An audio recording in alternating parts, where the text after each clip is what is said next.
studies in the institution, it will become, if you like, hidebound by the need to become a discipline.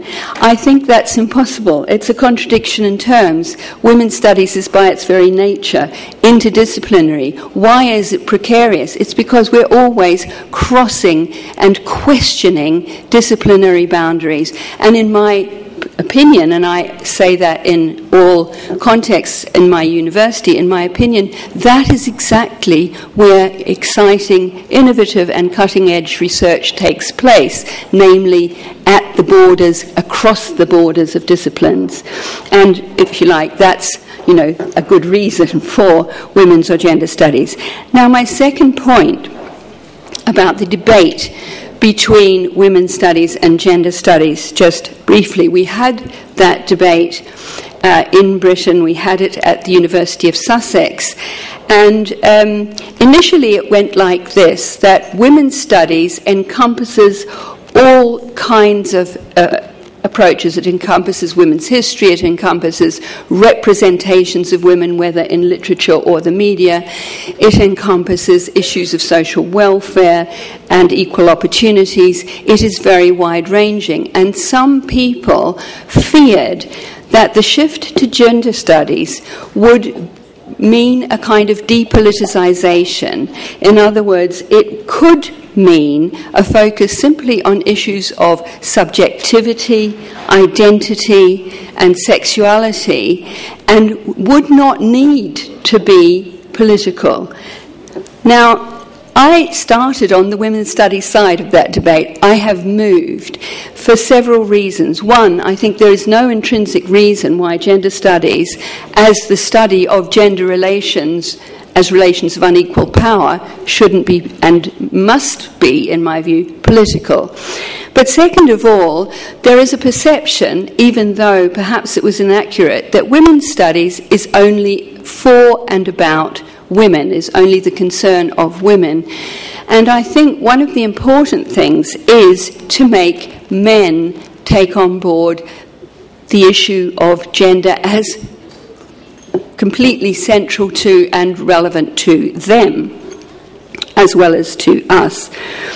So I think that also in our institution, the reason why when we introduced an undergraduate program of gender studies, we had to shift from women's studies to gender studies, is that it became clear to us that the institution was actually afraid of women's studies. Why?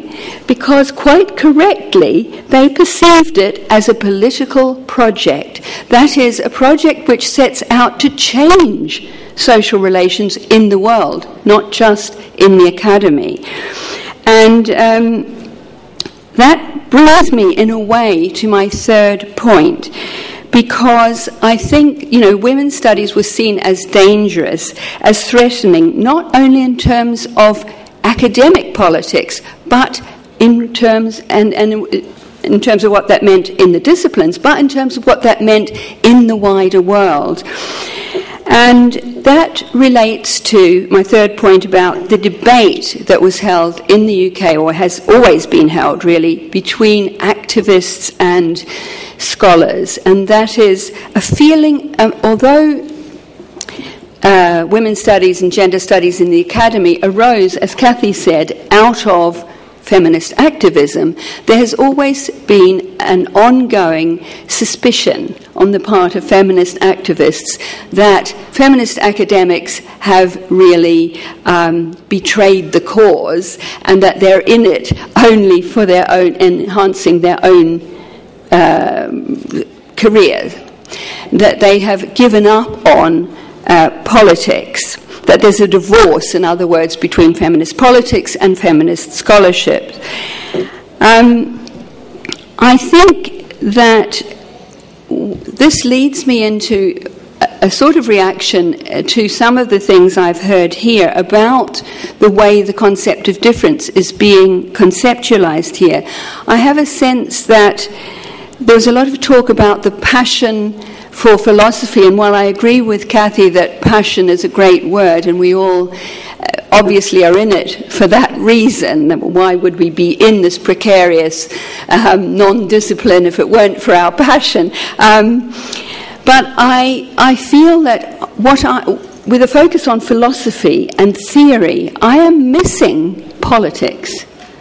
And even when we talk about the concept, the centrality of the concept of difference, it is not only a difference of views or a difference focusing on sexual difference, i.e. focusing on women, or a difference focusing on generational difference, all of which you've mentioned. But gender itself seems to me to be about gender relations, that is, social relations characterized by inequalities of power. So what I'm missing here is discussion of power and of politics.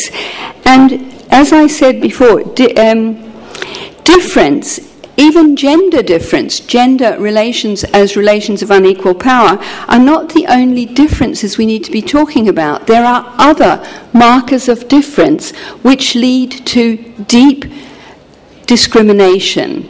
And such as, Kathy's already mentioned, ethnicity and class. There is also disability, there is also sexual preference. But one of the big differences, and I'm sure it must be relevant in Italy without claiming to know from the inside at all what your situation is, but I just have had one conversation with Paola actually about migrants, Romanians in particular, and the way that the media treats, for example, Romanian rapes on Italian women. Now, surely here we have a big area where difference of ethnicity or difference among other communities who are othered because they come from a different national background, even if it's not seen as an ethnic difference, they are marked out as other and as inferior, which, of course, as we know, in the case of gender, is the basis for discrimination and for social exclusion. So I suppose, coming from the background I'm coming from, I'm wanting to shout, what about the politics? What about the gender politics of the world out there? Thank you very much.